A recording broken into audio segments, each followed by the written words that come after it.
Salut à tous, j'espère que vous allez bien. L'année dernière, j'avais fait des bottes farcies qui ont fait fureur sur mon compte Instagram.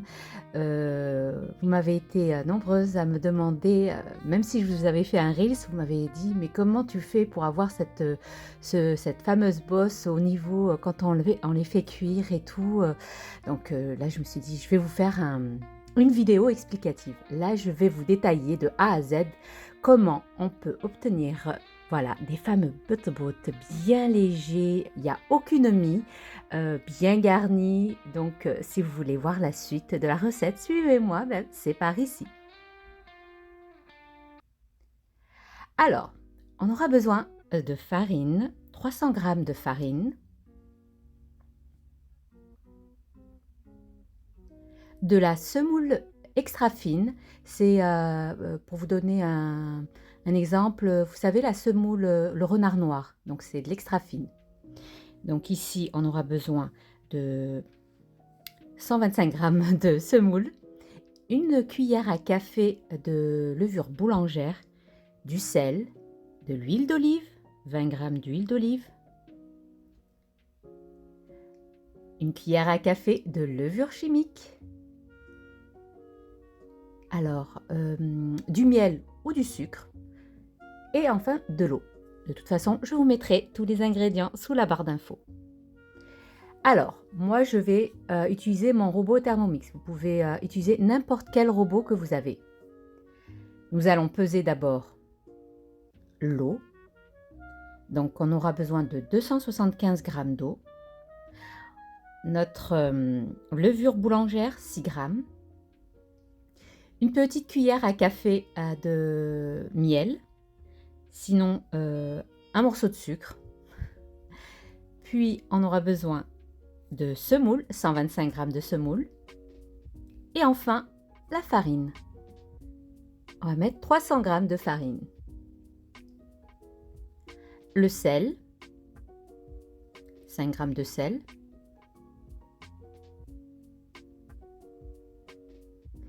Et la cuillère à café, voilà, de levure chimique. Pourquoi la levure chimique? Elle va donner tout son côté léger à la pâte. On va pétrir 5 minutes en mode pétrin.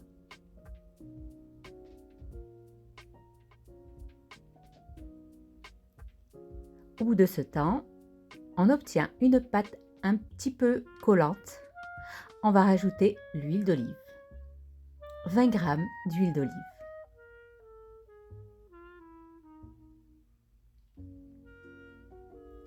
C'est une pâte vraiment malléable, très facile à manipuler. Alors, on va rajouter 5 minutes en mode pétrin. En tout, ça nous a fait 10 minutes.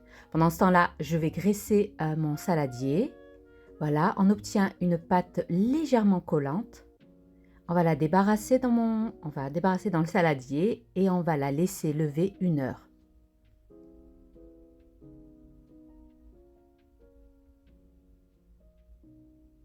Nous allons passer maintenant à la farce. Alors, on aura besoin d'un oignon haché, là d'une courgette râpée, 2 carottes râpées, un gros poivron, ici en l'occurrence il est jaune, mais vous pouvez prendre n'importe quelle couleur, jaune, orange, rouge. Ici, c'est la farce que j'avais faite dans la vidéo précédente des pidés turcs. D'ailleurs, je vous mettrai le lien sous la barre d'infos. Sinon, moi, il m'en est resté pas mal. Sinon, vous allez prendre 300 g de viande hachée et vous allez compléter avec le reste de légumes. On aura besoin de sel, de poivre, de paprika. Donc, voici en l'occurrence le sel. Ici, une cuillère à café d'ail en poudre. Si vous n'avez pas d'ail en poudre, vous prenez une gousse d'ail râpée. Là, dans une sauteuse, on va mettre un bon filet d'huile neutre. On va faire revenir nos oignons avec nos poivrons. On va bien les faire, on va les faire dorer pour qu'ils soient bien tendres. On va un peu saler. Ça m'a pris 5 minutes. Au bout de 5 minutes, j'ai rajouté mes courgettes. Là, j'ai rajouté ma cuillère à café d'ail. Là, j'ai poivré. Le poivre et le sel en fonction des goûts de chacun. Et j'ai rajouté une cuillère à café de paprika. Ici, c'est le reste, comme j'ai dit, de la farce que j'avais faite dans la vidéo précédente. Sinon, vous mettez 300 g de viande hachée. Vous pouvez faire aussi du blanc de poulet haché, c'est tout aussi bon. D'ailleurs, l'année dernière, je l'avais fait au blanc de poulet. Et enfin, j'ai rajouté ma carotte. En tout, ça m'a pris 10 minutes de cuisson. Je vais transvaser mes légumes dans un saladier pour qu'ils refroidissent plus vite. Si vous avez le temps, préparez d'abord la farce, après vous faites la pâte. Au bout d'1 heure, je prépare mon plan de travail. J'ai fariné, j'ai de la farine, de la semoule. Là, je vais fariner ma pâte, elle a bien reposé. Elle est très souple, facile à travailler. On va fariner notre plan de travail. On va la diviser en 8 parts égales. Moi, ça m'a fait 8 parts. Vous pouvez faire encore plus petit que ça, hein, si vous voulez, ou vous pouvez faire plus grand. Moi, ça m'a fait 8. Et je vais les laisser reposer 10 minutes. Le temps que je prépare ma poêle, je vais vous la montrer, c'est une poêle qu'on a chez nous, les Maghrébins. Donc ici, j'ai ma farce et j'ai rajouté 2 bonnes grosses cuillères râpées de fromage. Vous pouvez utiliser n'importe quel fromage, Emmental, Gouda, Mozza, ce que vous avez. Donc, je vais prendre ma première boule, je vais la déposer sur mon plan, je vais saupoudrer un peu de semoule, j'étale un peu ma pâte et je vais déposer un carré de fromage type cheddar, vous savez, pour les burgers. J'étire un peu sur les côtés et je vais rajouter 2 bonnes grosses cuillères bien bombées de farce. Et oui, il faut, pour avoir du goût, les bot-bot marocains on remplit bien de farce. Donc on va étirer la pâte. Vous voyez que la pâte elle a bien été travaillée, elle est élastique. Donc on étire bien, on rejoint les bords, on pince bien. Il ne faut absolument pas, je dis bien absolument pas, laisser de petits trous. Pincez bien. Là, je vais rajouter un peu de semoule, je saupoudre. Vous voyez comment je fais, je tapote juste, je ne vais pas l'étaler maintenant. Je la dépose, je vais prendre une autre pâte et je vais faire comme ça jusqu'à épuisement de tous mes pâtons. Je prends, j'étire, vous voyez, j'ai mis au milieu, au centre, fromage, 2 grosses cuillères à soupe de farce. Je pince bien, je remets un peu de semoule pour pas qu'elle ne colle. Voyez, c'est bien fermé et je vais la déposer et je vais procéder de la même façon avec le reste. Voilà, là je vous montre de plus près. J'étale, n'appuyez pas trop au centre parce que au plus vous appuyez au centre, au plus il y aura, la pâte sera trop fine et quand vous allez l'étaler, vous risquerez de déchirer votre pâte.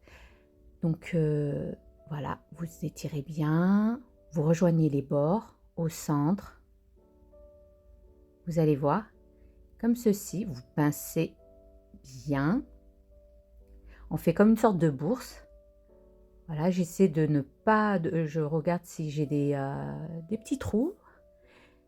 Je saupoudre, j'étale juste un peu. Voilà, et je la dépose à côté de sa voisine.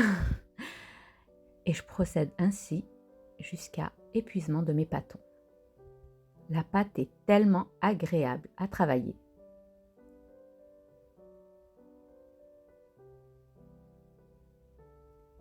Donc ça, c'est un des secrets, bien fermer les bords. Et surtout, ne pas trop appuyer au centre. Quand vous étalez votre pâte, n'appuyez pas au centre. Je vous remontre. Si vous avez bien travaillé votre pâte, elle sera agréable à travailler. Si vous avez bien travaillé votre pâte, ouais, bon. Ok, vous m'avez comprise. Donc là, je saupoudre de semoule. Là, comme il faisait chaud, je les avais pas, couverts. Mais en temps normal, en période hivernale, couvrez vos pâtons. Là, je l'ai faite, hier, il a fait extrêmement chaud et franchement, je voulais pas les couvrir pour pas qu'elles ne gonflent le plus rapidement possible. Mais en temps normal, couvrez, vos bottes.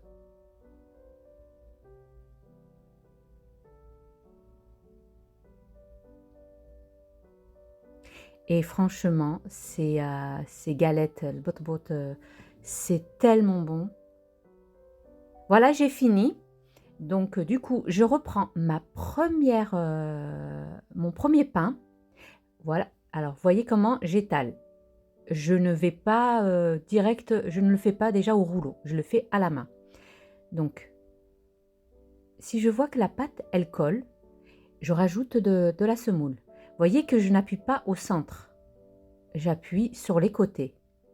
Le centre, je le laisse limite, si je vois que c'est un peu épais, j'appuie légèrement, mais c'est plus sur les côtés. Et si vous voyez qu'il y a des bulles, ne les éclatez surtout pas, parce que si vous éclatez les bulles, eh ben là, vous risquerez au moment de la cuisson, la buée sortir de là. Et du coup, votre pain ne pourra pas gonfler. Donc, vous voyez, là, j'ai préchauffé ma tagina. C'est une tagina, vous la trouverez dans n'importe quel bazar orientaux, surtout dans les marchés. Faites les marchés, vous allez les trouver facilement. Ça s'appelle tagina. Donc, j'ai déposé sur sur ma poêle, ou si vous n'avez pas cette poêle, vous pouvez mettre une poêle de type Tefal ou votre crêpière. Vous allez compter tous les 10 secondes, vous allez tourner votre pain. Voyez comment je procède tous les 10 secondes.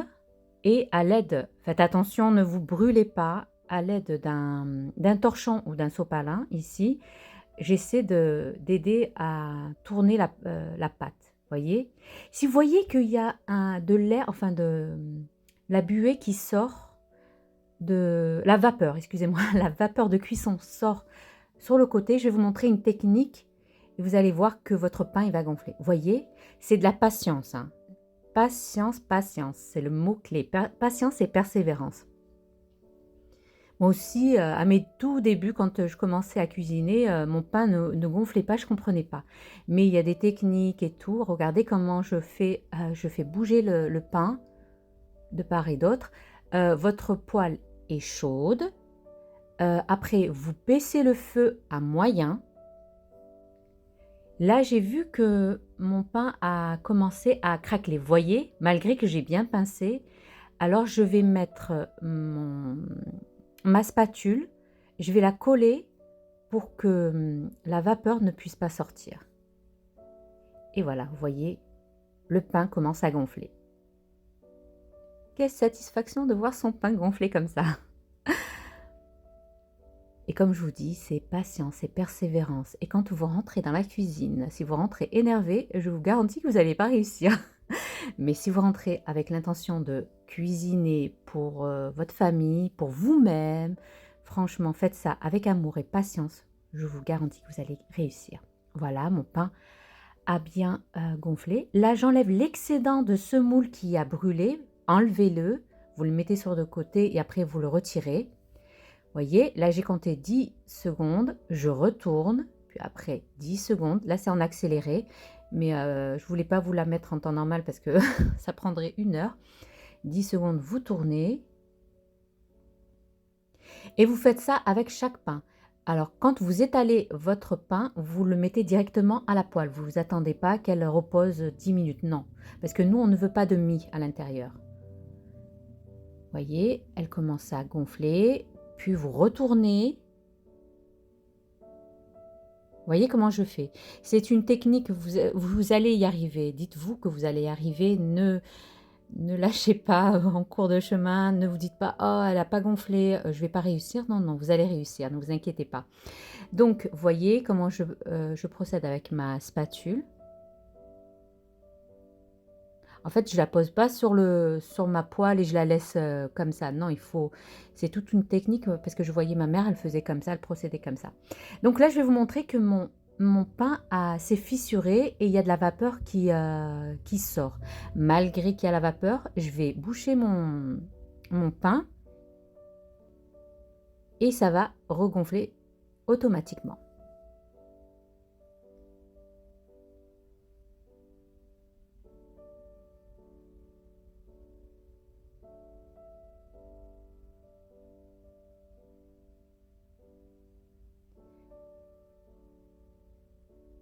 Vous voyez, je dépose ma spatule sur le côté et le pain y gonfle.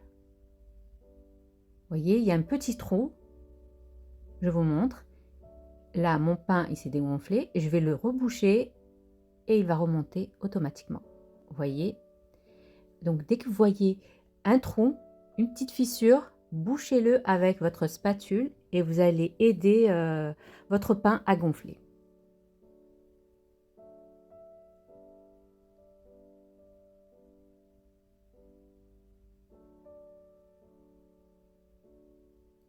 Et je vais procéder comme ça jusqu'à épuisement de tous mes petits bot-bot. Vous entreposez ça sur une grande assiette munie de papier sulfurisé. Et voilà, nous arrivons maintenant à la fin de notre vidéo. J'espère que cette recette de bot-bot marocain farci tellement bon que vous allez l'essayer. Une recette, je vous garantis que vous allez tous y arriver. Suivez mes indications, il faut que votre farce, déjà à la base, il faut qu'elle soit froide. Il faut que le pain, quand vous fermez votre pâton, là il est extrêmement chaud, hein, je l'ai pris mais il était brûlant, vous allez voir la vapeur s'en échapper. Il faut que votre pain, quand vous l'étalez sur le plan de travail, il ne faut pas que vous appuyiez trop sur le centre. Je vous ai montré la technique, il faut sur le côté. Et si vous voyez qu'il y a une fissure au cours de la cuisson, eh bien vous la fermez vous la bouchez avec votre spatule. Et c'est un sandwich, vous pouvez le garnir avec de la salade, de la tomate, en bref, ce que vous voulez. Vous pouvez rajouter de la sauce. Ça vous fait un sandwich vraiment délicieux. Donc n'oubliez pas, likez, commentez, partagez, abonnez-vous à ma chaîne si ce n'est pas fait. Rejoignez-moi sur Instagram du même nom, Cooking with Zora, où je suis très présente là-bas. Sur ce, je vous dis, prenez bien soin de vous. À la prochaine vidéo. Bye bye.